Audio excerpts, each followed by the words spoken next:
नमस्कार मित्रों, मैं अनीता श्रीवास्तव आपका पुनः हार्दिक अभिनंदन करती हूँ।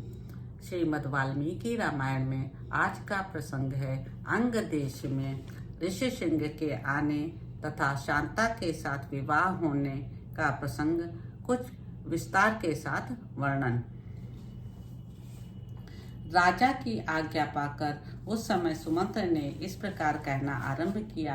राजन, रोमपाद के मंत्रियों में ऋषिशृंग को वहां जिस प्रकार और जिस उपाय से बुलाया था वह सब मैं बता रहा हूँ। आप मंत्रियों सहित मेरी बात सुनिए। उस समय अमात्यों सहित पुरोहित ने राजा रोमपाद से कहा, महाराज, हम लोगों ने एक उपाय सोचा है जिसे काम में लाने से किसी भी विघ्न के आने की संभावना नहीं है। ऋषिशृंग मुनि सदा वन में ही रहकर तपस्या और स्वाध्याय में लगे रहते हैं।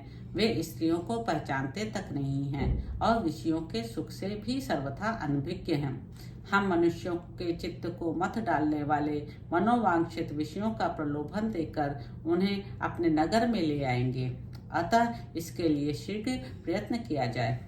यदि सुंदर आभूषणों से विभूषित मनोहर रूप वाली वेश्याएं वहां जाएं, तो वे भांति भांति के उपायों से उन्हें लुभाकर इस नगर में ले आएंगी।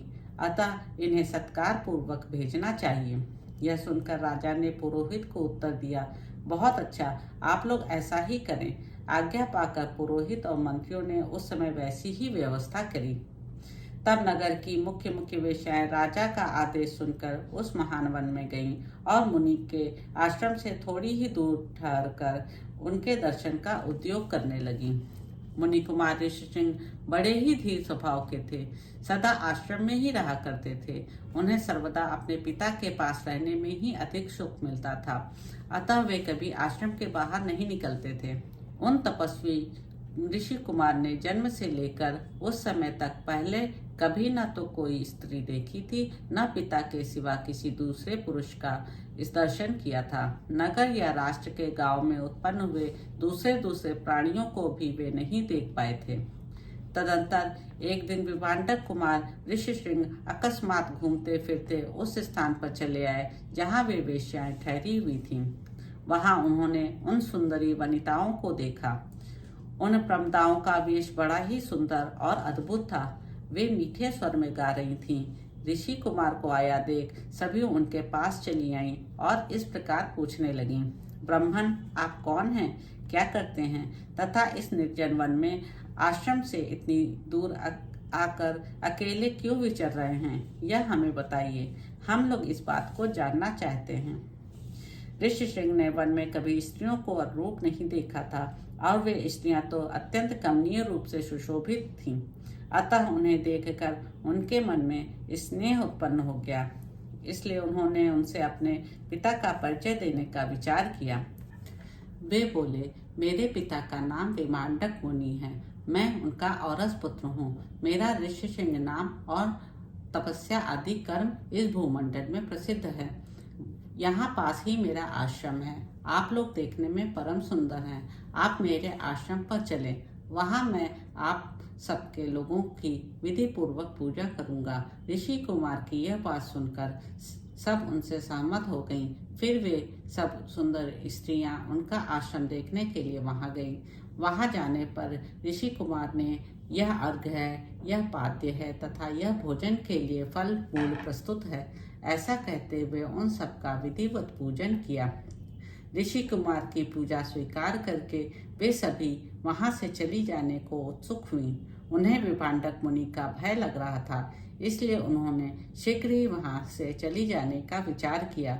वे बोली, ब्राह्मण, हमारे पास भी ये उत्तम उत्तम फल हैं। विप्रवर, इन्हें ग्रहण कीजिए, आपका कल्याण हो। इन फलों को शीघ्र ही खा लीजिए, विलंब न कीजिए। ऐसा कहकर उन सब ने हर्ष में भरकर ऋषि का आलिंगन किया और उन्हें खाने योग्य भांति भांति के उत्तम पदार्थ तथा बहुत सी मिठाइयाँ दी।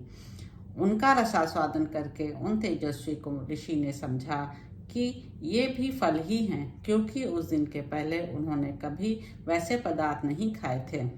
भला सदा वन में रहने वालों के लिए वैसी वस्तुओं का स्वाद लेने का अवसर ही कहाँ है। तत्पश्चात उनके पिता विभांडक मुनि के डर से डरी हुई वे स्त्रियां व्रत और अनुष्ठान की बात बताकर उन ब्राह्मण कुमार से पूछकर उसी बहाने वहां से चली गईं। उन सबके चले जाने पर काश्यप कुमार ब्राह्मण ऋषिसिंह मन ही मन व्याकुल हो उठे और बड़े दुख से इधर उधर टहलने लगे।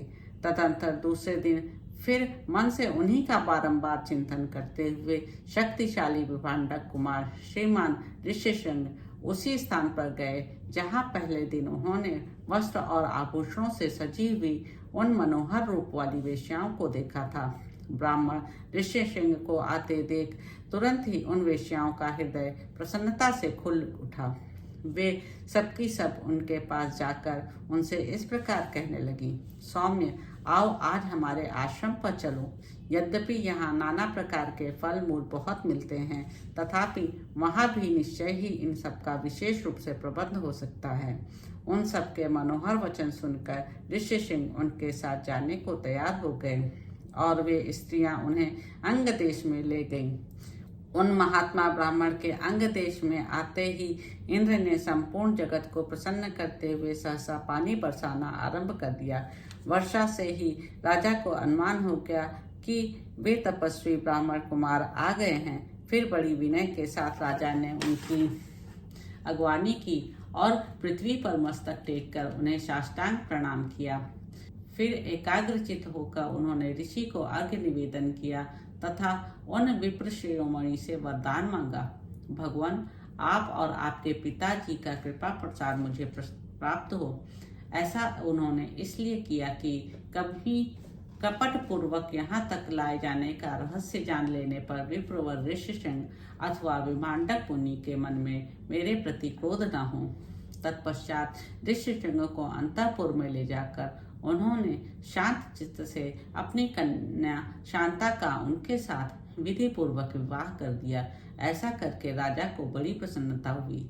इस प्रकार महातेजस्वी ऋषिसिंह राजा से पूजित हो संपूर्ण मनोवांछित भोग प्राप्त कर अपनी धर्म पत्नी शांता के साथ वहां रहने लगे। तो इस प्रकार मित्रों बालकांड में निहित 10वां सर्ग समाप्त हुआ। यदि मुझसे कुछ त्रुटि हो गई हो तो क्षमा करने की कृपा करें। नमस्ते दोस्तों।